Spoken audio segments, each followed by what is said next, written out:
I haven't talked about this in a while. As anyone who knows me knows, I have not been an advocate for the National Basketball Association this year. Why? Because of one man who has revealed himself to be a cancer to the organization. That man is LeBron James.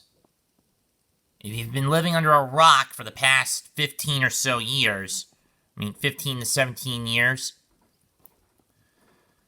you know who, then you would probably, unless you've been living under a rock for the last 15 to 18 years, you'd probably know who this SOB is.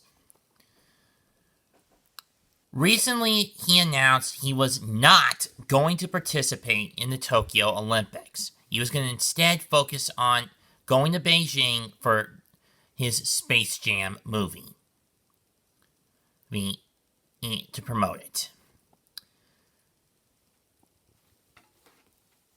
But you know what's ironic?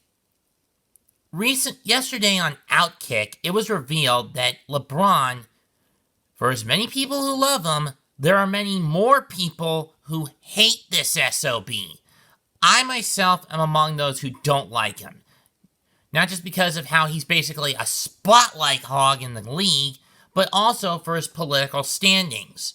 He is anti-cop, anti-free speech. He is pro-China. He is pro-SFW. I'm no longer going to say SJW. I'm going to say SFW. Social fascist warrior, not social justice warrior. He's Black Votes Matter. Yeah, I'm not calling the organization Black Lives Matter, because to them, it's not the lives of black people that matter. It's their fucking votes in elections that are worth a damn to them. Especially when the group is made up of white liberals. But getting back on track. And the fact that he basically makes Commissioner Adam Silver his little bitch is sickening.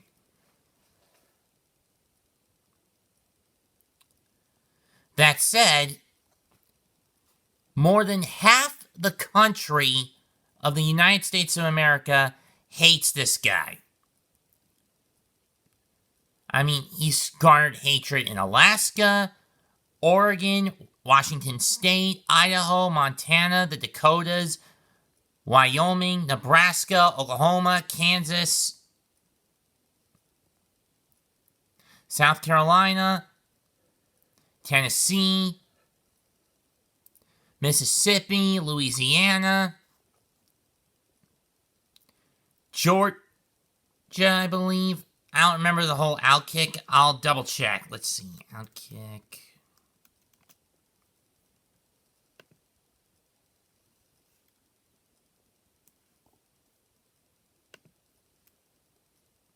Excuse me for a minute.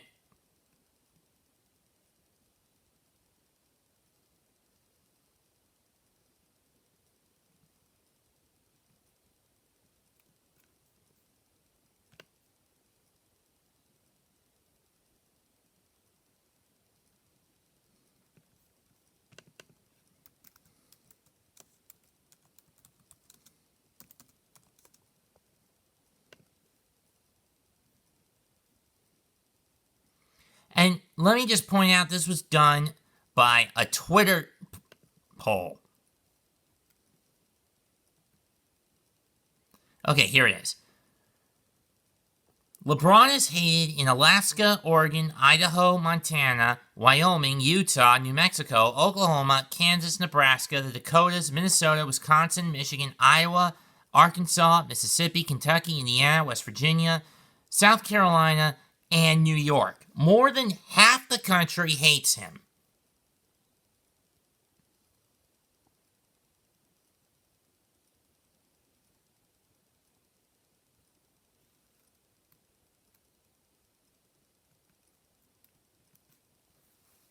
Or close to half the country hates him. 24 states hate him. The next most hated player in the NBA, based on over 70,000 tweets, including hashtags and direct keyword phrases that mention hating an NBA player, was Kyrie Irving with 18 states. After them were James Harden and Kevin Durant, each with only 3 to their names.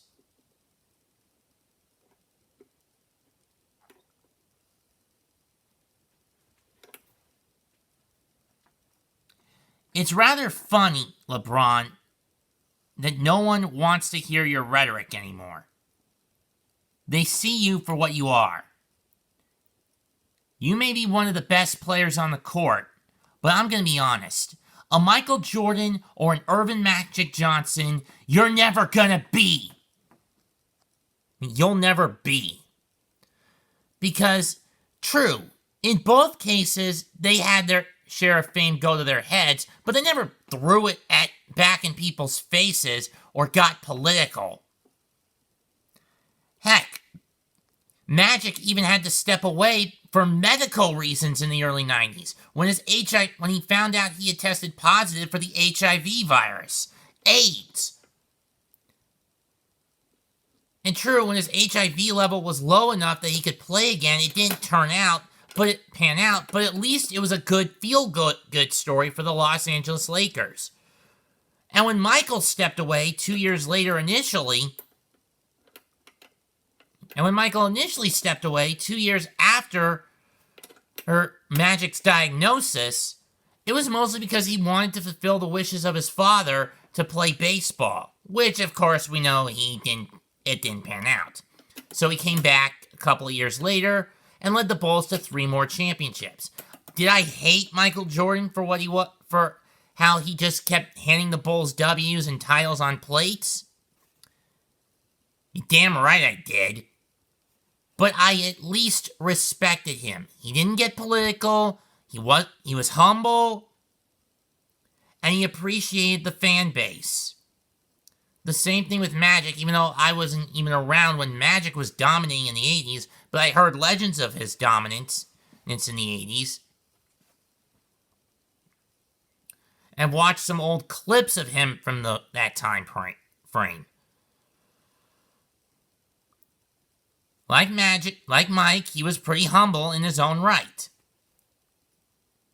You, on the other hand, LeBron, are an entitled little shithead. And I think everyone first saw this side of your character the first time you left Cleveland during the 2010 offseason and took your ball down to South Beach, essentially killing the dynamic of the NBA and bringing in the super team dynamic.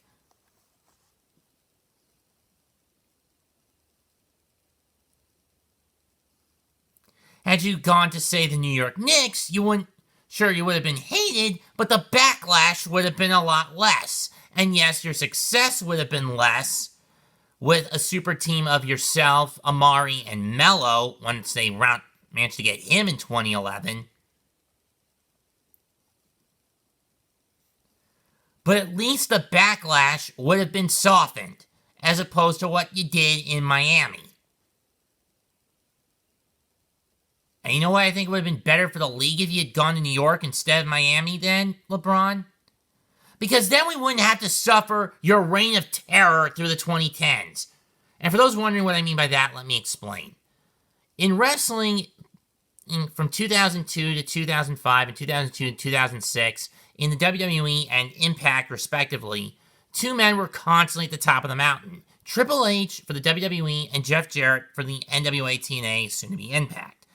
They basically ran roughshod over the company 9 times out of 10, burying talents that would constantly challenge them for the gold. For Triple H, he buried the likes of Scott Steiner, Booker T, Kevin Nash, Kane, to a smaller extent, Goldberg, and Randy Orton. The only guys he ever put over constantly and legitimately or give a good showing to were Shawn Michaels, the late Chris Benoit, take that with a grain of salt if you wish, and Batista. With Jarrett, on the other hand, And it was a smaller pool, and many more people he'd bury, for the worst in some cases. The men he buried: Ron the Truth Killings, the Wildcat Chris Harris, Raven, Monty the Alpha Male Monty Brown, DDP, Jeff Hardy, Kevin Nash. And I'm not going in any particular order with Jarrett's. Rhino.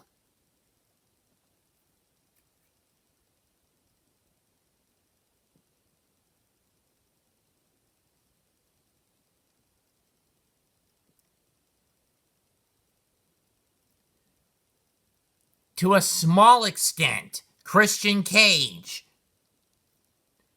I mean, the only guys he seemed to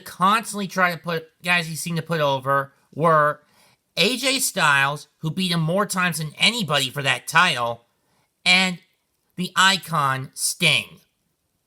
I mean, sure, he dropped the title to Rhino and Cage once each. But it didn't last very long. With LeBron, he basically following his failure in the 2010 playoffs, he would pop up in the postseason from 2011 up until 2018. Essentially a reign of terror, more specifically in the NBA Finals.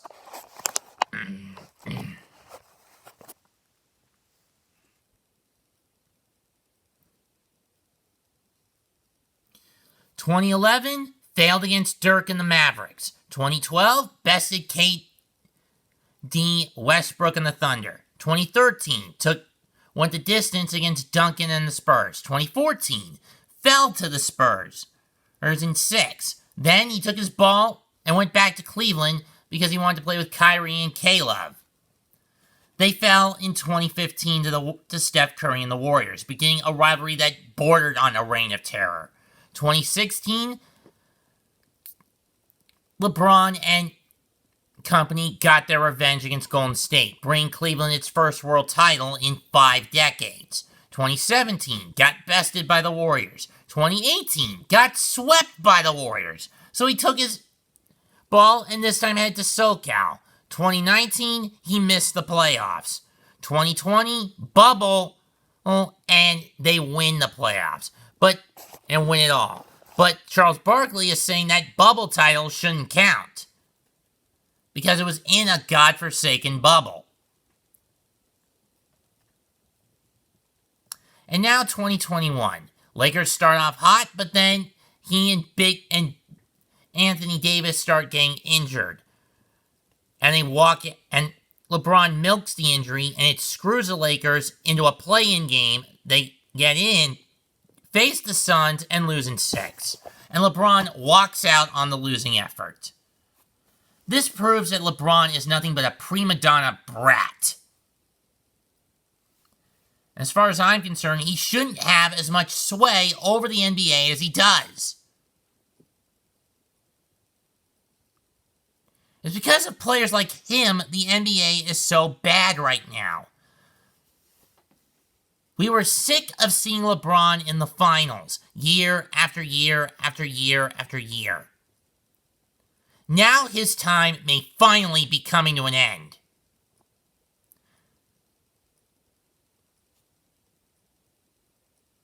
And he wants to make excuses for why he's not playing as well as he should. Look into a mirror, LeBron. The reason you're not playing as well as you think you should be is because you've overblown your own effing hype.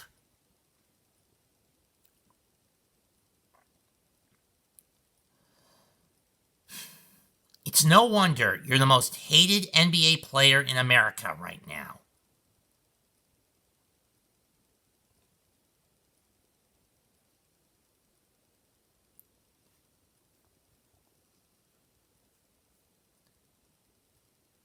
This is why in the 2020s I've usually avoided watching the NBA when I can at any and all costs.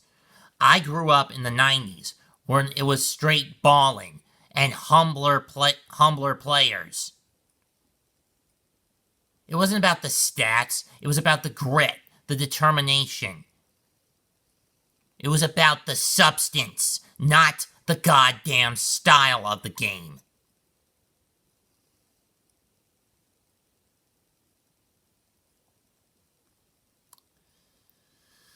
I don't have anything else to say about this. Leave a comment, smash the like button, subscribe to the channel. Mets2128 signing out. Goodbye, good night, bang, and fuck you, LeBron James.